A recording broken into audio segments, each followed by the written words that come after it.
하나님의 은혜와 사랑과 평강이 든든한 교회와 오늘 말씀을 듣는 모든 분들에게 함께하기를 진심으로 축복합니다.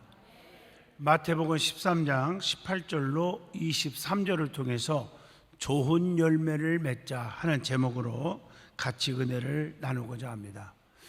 자, 오늘의 시대를 살펴보면 세속주의 혹은 물질 만능주의 또 현실주의로 인해서 이기적인 사고방식으로 꽉 차 있는 것을 우리가 보게 됩니다.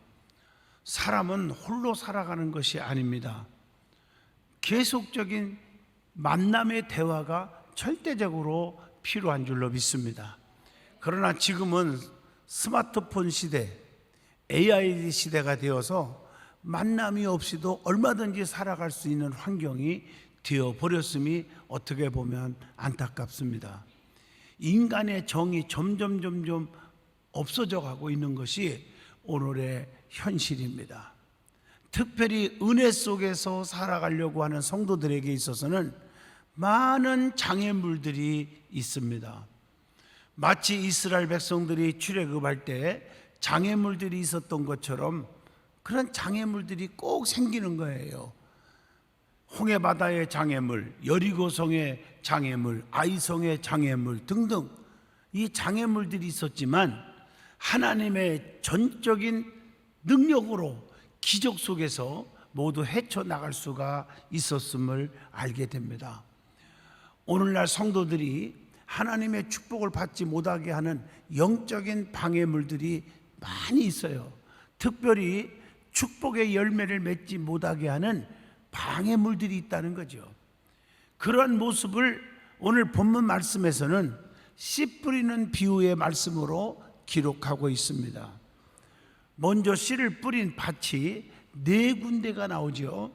길가나 돌짝밭, 가시떨기, 그리고 옥토, 좋은 땅이죠. 거기에 씨를 뿌려줬어요. 그런데 3군데 밭에서는 자랄 수가 없어요. 열매는 더군다나 기대할 수가 없게 되었습니다. 하지만 좋은 땅에 뿌려진 씨는 100배, 60배, 30배 열매를 풍성하게 맺게 되었다고 하는 것입니다. 오늘의 본문을 통해서 열매 맺지 못하는 이유가 뭔지, 또 좋은 열매 맺는 방법이 무엇인지 오늘 이 말씀을 통해서 한번 영적으로 분석을 해보고자 합니다. 제일 먼저 씨 뿌리는 비유를 통해서 우리에게 주는 영적인 믿음의 교훈을 받고자 합니다. 씨앗은 하나님의 말씀을 의미합니다. 또 밭은 우리의 마음, 우리의 심령을 의미하는 것으로 보고 이 말씀을 들어야 합니다. 씨앗은 하나님의 말씀입니다. 하나님의 말씀은 히브리서 4장 12절 보니까 살아있고 활력이 있어서 좌우의 날선 어떤 검보다도 예리하여 혼과 영과 및 관절과 골수를 찔러 쪼개기까지 하며 또 마음의 생각과 뜻을 판단하나니 그랬어요. 여러분, 하나님의 말씀은요, 사도행전 5장 20절 보니까 생명이 있다는 거예요. 생명력이 있어요. 생명력이. 그래서 오늘 본문 23절에 하나님의 말씀은 열매를 맺게 한다는 거죠. 열매를. 어떤 목사님이 설교하기 전에 먼저 한쪽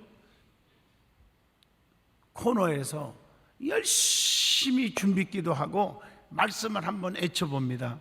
예배하기 전에 큰 소리로 수천 명이 모인 것처럼 그냥 어린 양을 지고 가는 양을 봐라, 또 회개하라, 천국이 가까이 왔느니라, 예수를 믿는 자마다 멸망치 않고 영생을 얻게 되느니라 말씀을 막 크게 외치고 있는데 그 소리를 그 교회 2층에서 교회 무슨 보수 작업을 했어요. 근데 보수 작업을 하던 인부가 그 말씀을 듣고 집에 왔는데 계속 세상 죄를 제고 가는 어린 양을 보라. 예수를 믿으라. 그리하면 너와 내 집이 구원을 얻느니라. 믿지 않으면 지옥이고 믿으면 천국이다. 막 이게 계속 울려서 잠을 못 자는 정도요. 그러면서 그 어린 적에 예수를 믿었던 생각이 떠올라서 거기서 하나님 잘못했습니다. 하나님 믿겠습니다. 인간의 생사 화복을 주관하시는 분은 하나님입니다. 막 이렇게 막 자꾸 마음속에 막 믿어지는 믿음이 생기는 거예요. 그래서 그 다음 주부터 그 교회 출석하고 예배 드렸다는 거 아닙니까? 하나님의 말씀은 심령골수를 쪼갠다고요. 생명력이 있다고요. 그래서 요한복음 5장 24절에 보니까 내가 진실로 진실로 너에게 이르노니 내 말을 듣고 나 보내신 이를 믿는 자는 영생을 얻었고 심판에 이르지 아니하나니 사망에서 생명으로 옮겨졌느니라. 또 베드로전서 1장 23절 보면 너희가 거듭난 것은 썩어질 씨로 된 것이 아니요 썩지 아니할 씨로 된 것이니 살아있고 항상 있는 하나님의 말씀으로 되었느니라. 하나님의 말씀은 우리의 심령을 거듭나게 한다는 거죠. 에레미야 23장 29절 여호와의 말씀이니라 내 말이 불같지 아니하냐 바위를 쳐서 붓으로 들이는 방망이 같지 아니하냐 나 여호와의 말이니라.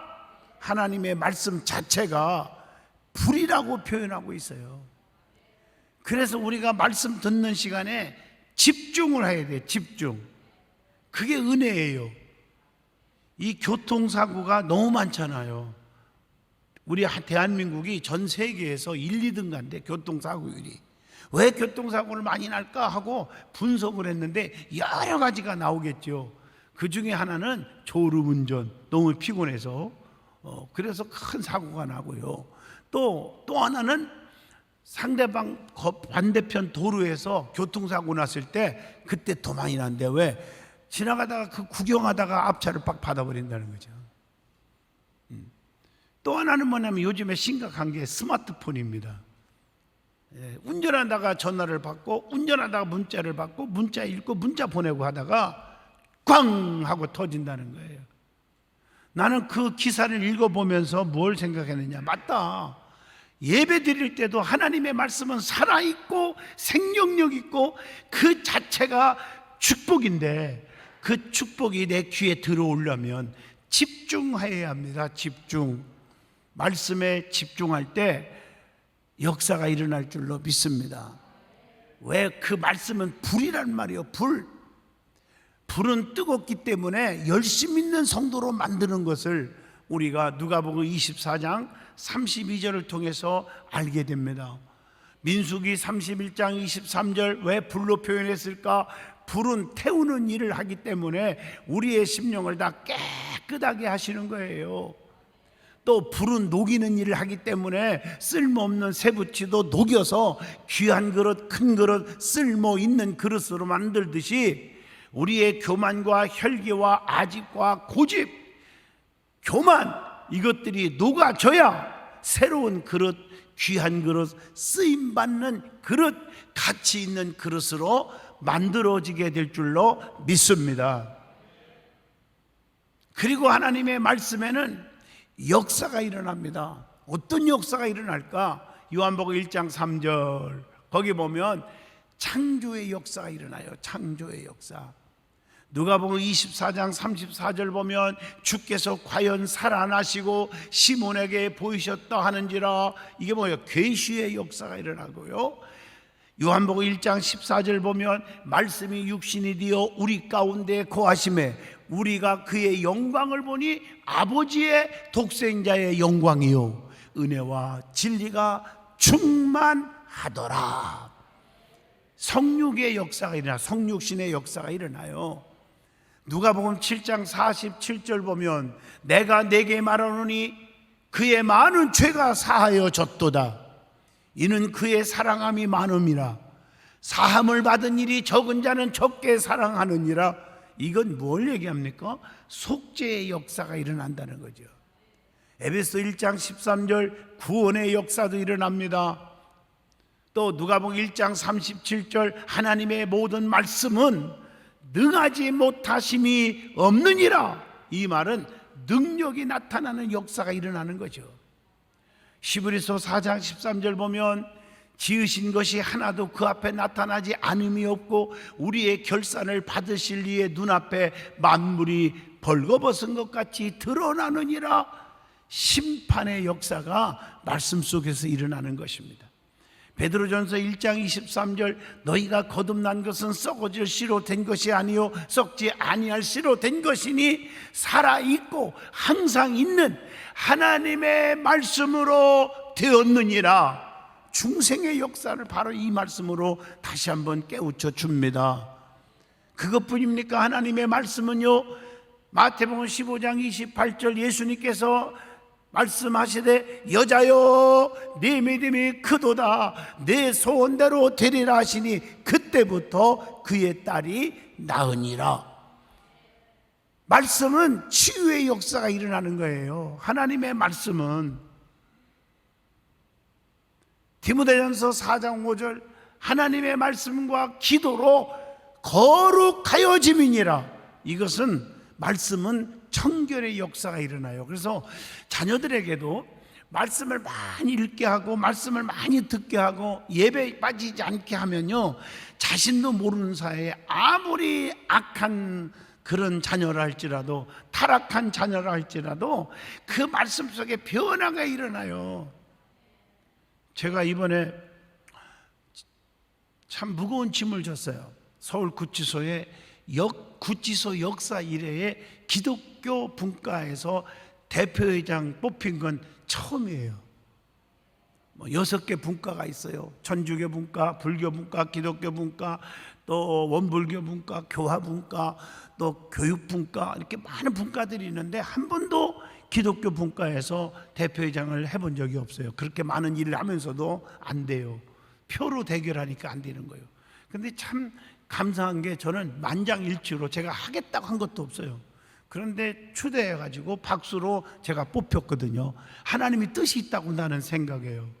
그래서 거기에 따르는 범죄예방신문이라든가 또 뭐 거기에 대한 변화의 신문, 또 감사하는 신문, 뭐 여러 신문들이 그 검찰청과 법원 이쪽에 경찰서 이쪽에만 보급하는 신문들이 있는데 그 신문사 기자들이 와서 신문을 줘서 내가 어제도 하루 종일 읽어봤어요. 와, 세상에 교도소에서 한 많을 때는 서울구치소만 해도 4, 5천 명씩 죄수들이 있어요. 외국인들만 해도 현재 400명 있어요. 현재요. 그들에게 우리 정말 교정위원회에서 위원들이 뭐 종교는 다르고 여러 가지 분과는 다르도 그들에게 설득을 하는데, 특별히 기독교 분과에서는 그들에게 예배를 통해서 말씀을 막 선포하는데요, 그리고 나서 부탁합니다. 여러분들이 다른 땅 생각하지 말고, 외롭고 힘들고 고독하고 그러지만 억울한 일도 있겠지만 항상 방에서 하나님의 말씀 성경을 읽으십시오, 이렇게 얘기했는데 어느 분의 고백입니다. 말씀을 계속 1독, 2독, 3독 이렇게 했는데 말씀을 듣다가 자기도 모르는 사이에 눈물이 쏟아지고 과거의 어머님의 눈물이 기도가 떠올라서 펑펑 울었다는 거예요. 그리고 자기가 예수 믿기로 결심하고, 그래서 모범수가 된 사람들이 많아요. 모범수가 되면요 가석방 할 수도 있거든요. 사랑하는 성도 여러분, 말씀은요 우리들의 심령을 변화를 시켜줘요. 그래서 사도행전 2장 37절 보시면요, 말씀을 듣고 마음에 찔려 베드로와 다른 사도들에게 물어 이르되 형제들아 우리가 어찌할꼬 하거늘, 그런 말씀이 나오잖아요. 진정한 변화와 회개가 막 나오는 거죠. 자, 그 다음에 밭이라는 것은, 밭에다가 씨를 뿌렸잖아요. 밭은 우리의 심령, 우리의 마음을 의미합니다. 씨, 즉 말씀이 문제가 아닙니다. 내가 문제라는 거예요.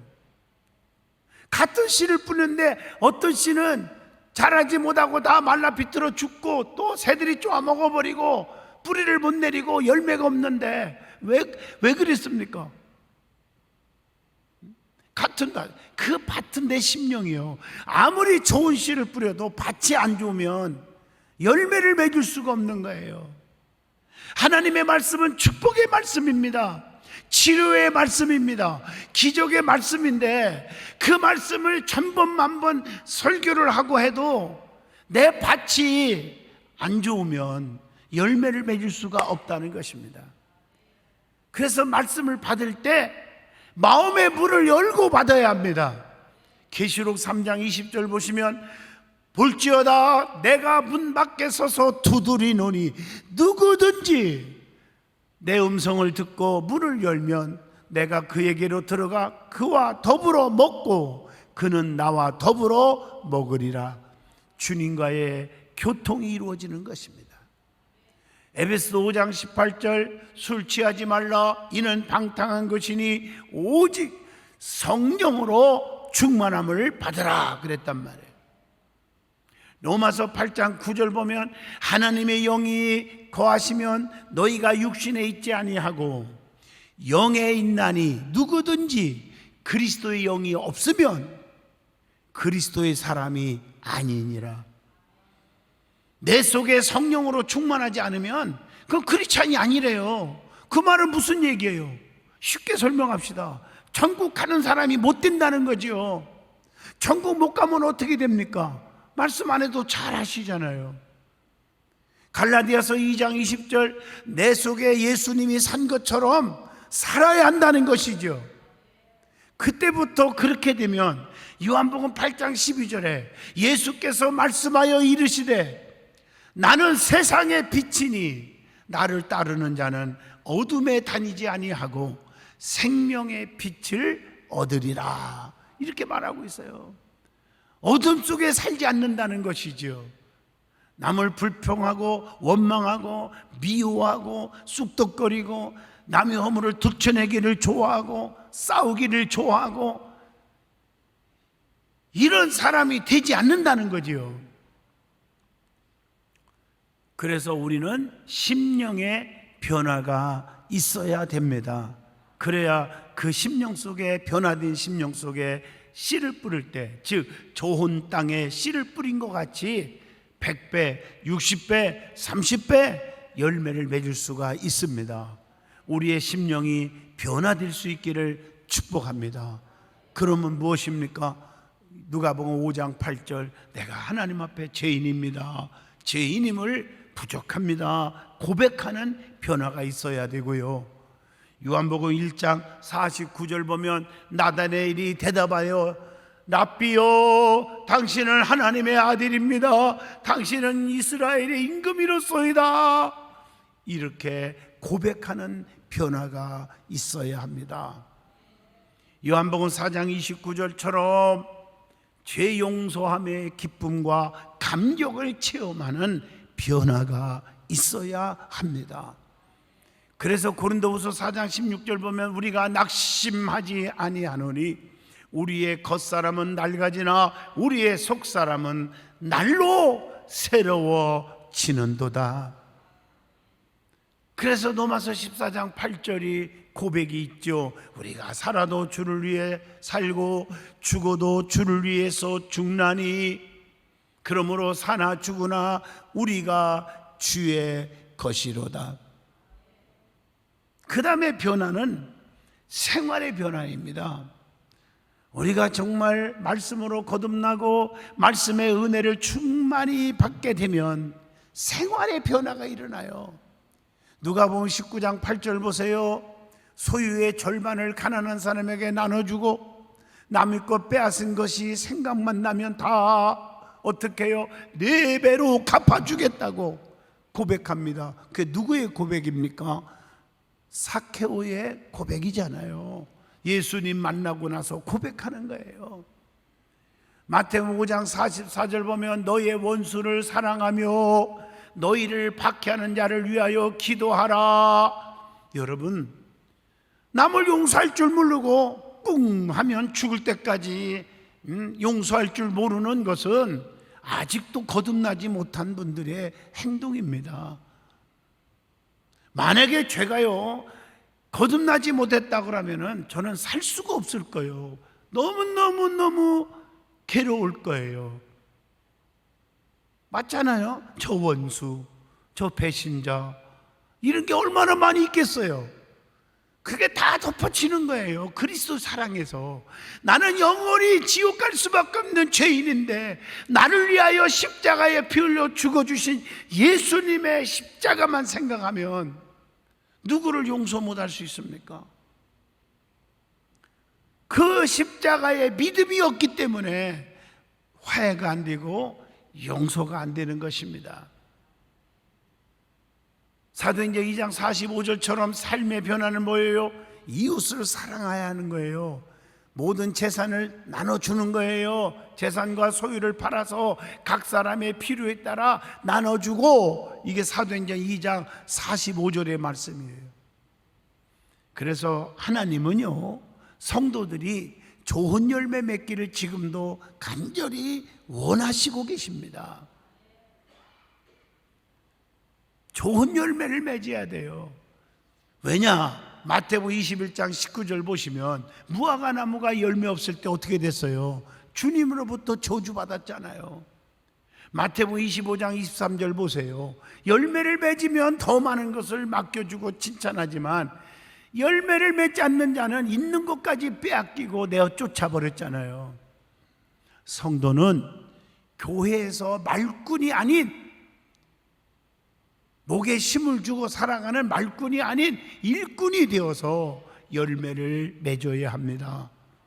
언행의 열매, 전도의 열매, 축복의 열매입니다. 자, 그러면 길가, 돌짝밭, 가시떨기에 뿌려진 씨앗은 열매를 못 맺었잖아요. 왜 열매를 못 맺었을까?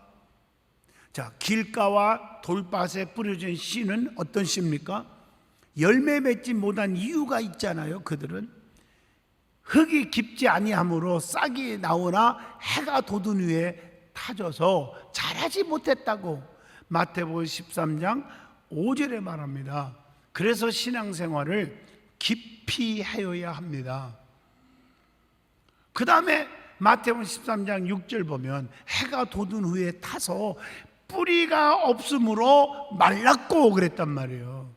뿌리가 없어요.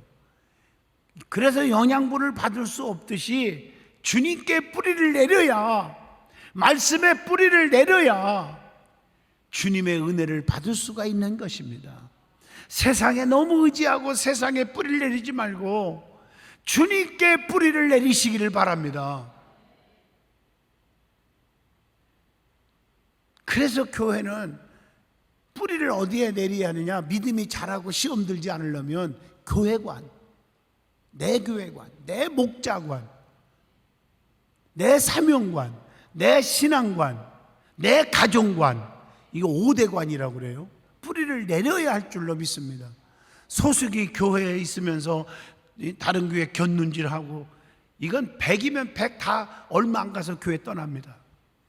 자기 목사 섬기면서 자기 담임 목사 말고 곁눈질하는 사람 다 시험에 빠져버립니다. 내 신앙관에 뿌리를 내리지 않으니까 이단에 빠져버리는 것입니다. 내 가정관에 뿌리를 내리지 않으니까 교회가 가정이 깨지는 거예요. 믿어지면 아멘. 뿌리를 내려야 돼요. 뿌리를. 마태복음 8장 11절로 12절에 말씀을 듣고도 깨닫지 못함을 여기서 의미해 주고 있습니다. 또 하나, 길가와 돌밭에 뿌려진 씨앗의 결과는 어떻게 되었습니까? 마태복음 13장 6절 말라버렸어요. 영적으로 말라버리면 영혼이 말라서 죽어버려요. 또 길가에 뿌렸더니 악한 자가 빼앗아 갔다고 했어요. 오늘 본문 19절이죠. 빼앗아가 버려요. 성도는 악한 자를 이겨야 합니다. 요한일서 2장 13절. 또 성도는 데살로니가 후서 3장 3절 주님이 지켜주셔야 합니다. 그러면 어떻게 해야 열매를 맺을 수 있느냐 이겁니다. 본문 18절에서 19절을 통해서 말씀을 받아야 합니다. 겸손하게 마음문을 열어야 합니다. 강팍한 마음을 버려야 합니다. 교만한 마음을 버리시고 말씀의 뿌리를 내려야 합니다. 또 하나, 가시떨기 밭에 뿌려진 씨앗이 있다고 그랬죠. 이것은 열매 맺지 못한 이유가 뭔지를 여기서 찾아봅니다. 마태복음 13장 7절, 자라다가 기운을 막았어요. 가시떨기 때문에. 성도는 하나님의 기운을 받아야 합니다. 성령 충만, 하나님의 능력을 받아야 합니다. 근데 그게 가려지면 안 되잖아요. 가시의 의미가 뭘까요?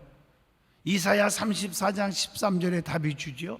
여러분, 가시는 파멸을 의미합니다. 파멸. 호세아 2장 6절에 보면 가시는 심판을 의미하기도 합니다. 또 고린도후서 12장 7절, 가시는 사탄을 상징하기도 합니다. 야고보서 4장 4절 보면 가시는 세상에 속한 자를 의미할 때 가시로 표현합니다. 이 가시 때문에 자랄 수가 없는 거예요. 열매를 못 맺는 거예요. 축복을 못 받는 거예요. 그러면 가시는 어떻게 해야 합니까? 가시는 잘라내야 합니다. 그러기 위해서 마태복음 6장 31절, 세상의 모든 염려, 근심, 걱정을 버려야 한다고 했습니다. 본문 22절에 보면 재물의 욕심을 물리쳐야 한다고 했습니다. 자, 그러면 옥토밭, 좋은 땅에 씨를 뿌려야 열매를 맺는 거예요. 본문 23절의 말씀이죠. 그래야 60배, 100배, 30배 막 열매를 맺는다고 했어요.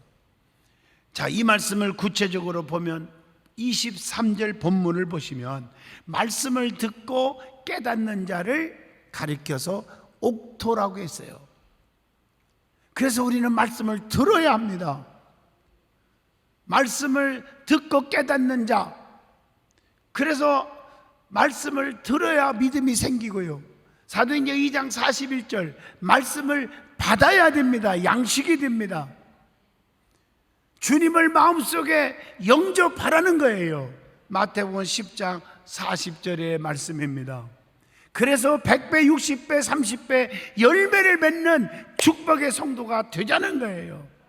갈라디아서 5장 22절 23절, 성도는 사랑, 실학, 화평, 온유, 자비, 양선, 오래 참음, 충성, 절제 9가지 성령의 열매를 맺게 되는 것이죠. 시편 92편 13절로 14절에 보면 평생 동안 열매를 맺는 줄로 믿습니다. 우리 김재현 장로님 저 뒤에 계신데 과일나무가 너무 많아.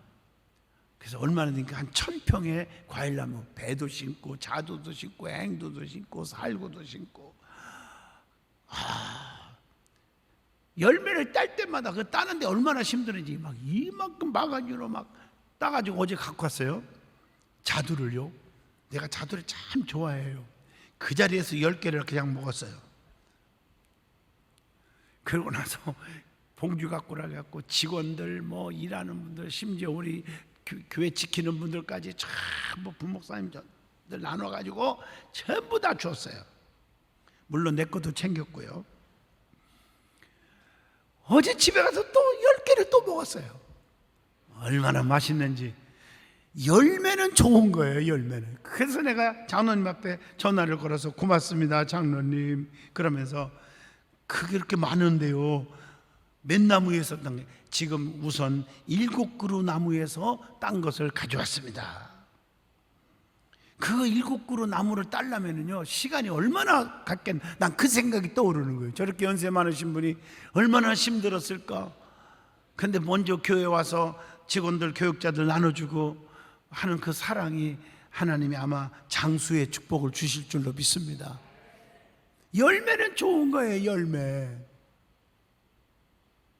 그래서 우리 그레이스 연수원에 50그루 이상 지금 열매 있는 나무들을, 과일 나무들을 다 심어서 근년부터 열었어요. 아마 가을에 되면 포도 따러 좀 오세요. 예, 포도가 너무 많이 열 것 같아요.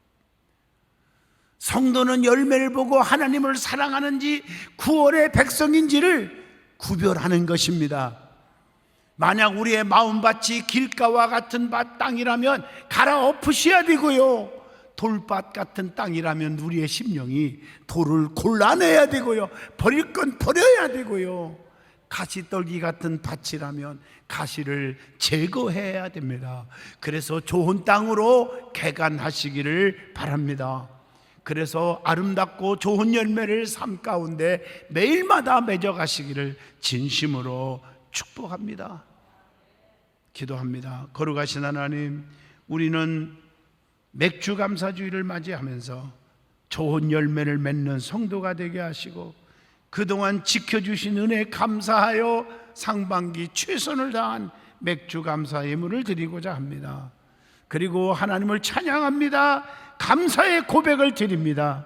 저들을 오른손으로 붙잡아 주시옵소서. 기적의 하나님이, 저들의 하나님이 되게 하여 주시고 한 심령에도 든든한 식구들은 실패하거나 낙심하거나 나가 떨어지는 자가 없게 하시고 다 하나님 앞에 감사하며 열매 맺는 충성스러운 하늘의 백성들이 되게 하여 주옵소서.